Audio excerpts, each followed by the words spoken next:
Третья серия. Жизнь продолжается. Положив дневник на место, Малика посмотрела в зеркало и горько улыбнулась себе.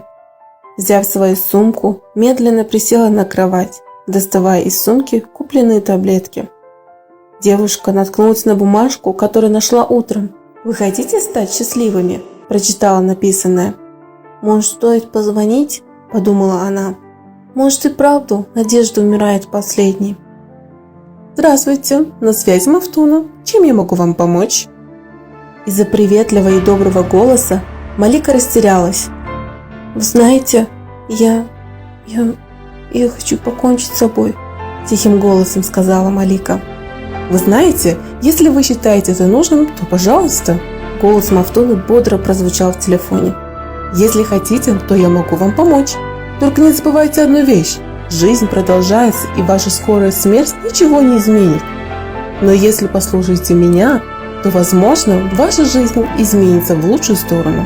После приятного долгого разговора Малика согласилась встретиться с Мафтуной. Ей очень полегчало на душе.